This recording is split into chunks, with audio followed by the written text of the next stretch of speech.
The light's behind you. Picture this. You're driving home after a long day, music on, friends or family chatting in the back seat. Suddenly, those flashing red and blue lights appear in your rearview mirror. You pull over, heart racing a little, but you're calm because you haven't done anything wrong. Here's the thing.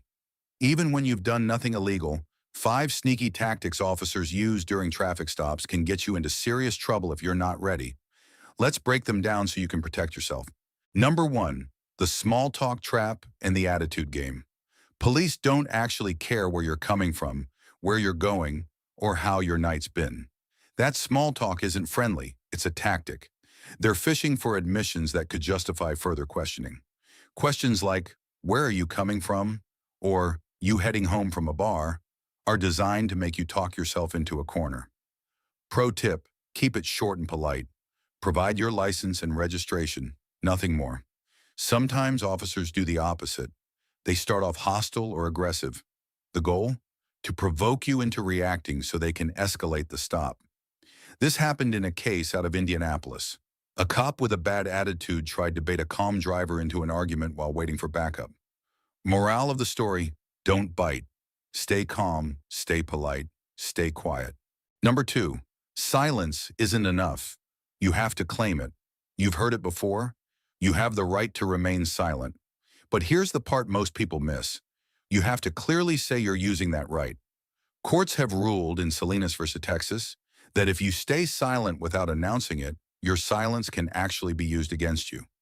Say something like, "I'm exercising my right to remain silent," or simply, "I plead the fifth." That's it. Calm, clear, and confident. Also, depending on your state, like Indiana, you're still legally required to provide basic identification if you're driving, name, address, date of birth, and your driver's license.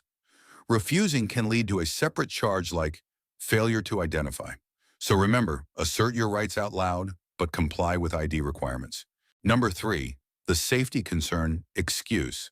One of the easiest justifications an officer can use to escalate a stop is claiming they felt unsafe. That's why your movements matter. Always keep both hands visible on the steering wheel. If you need to grab something, like your registration, say it first. "Officer, I'm reaching into my glove box for the registration you asked for." If you want to record the encounter, do it safely.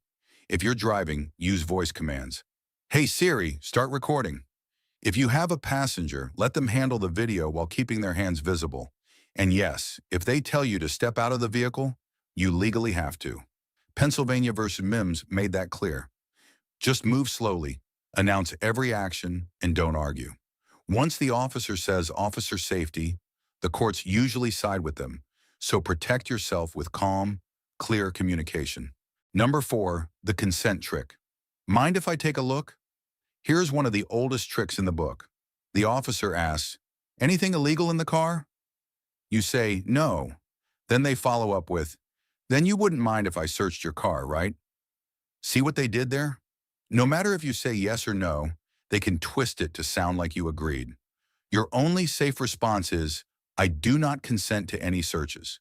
Say it clearly, say it once, and let your body cam or your phone catch that statement. If they threaten to get a warrant, that's fine. If they're asking for your permission, it means they don't have one. Once you give consent, they can tear your car apart. And if someone else ever left something inside, you'll still be responsible for it. So again, never consent to a search. If they really have probable cause, they'll do it without asking. But at least then, your lawyer can challenge it later. Number 5, the drug dog delay. If all else fails, some officers will play the "let's call a K9 unit" card. They'll say something like, "Fine, I'll get a drug dog down here." But the law is clear. They can't prolong the traffic stop just to wait for a dog. If it takes longer than a normal stop should, that's an illegal detention. Rodriguez v. United States. Here's how you handle it. Calmly ask, "Officer, am I free to leave?" If they say no, keep recording. Note the time. If a K9 arrives, record the dog's actions too, and repeat, "I do not consent to a search." Stay polite, keep your voice steady, and don't give them any reason to escalate. The camera is your best witness. Final advice, stay cool, stay smart. If you do everything right and still end up in handcuffs, don't resist, don't argue, and don't run. Just ask for a lawyer. Your calmness is your shield. Body cams and recordings capture everything. And the calmer you are, the better you'll look later. Let the officer be the one who loses their temper, not you. Before you go, you made it this far, so you're already ahead of 99% of drivers out there. If you found this useful, hit the like button, drop a comment to share your thoughts or experiences, and subscribe for weekly Know Your Rights breakdowns.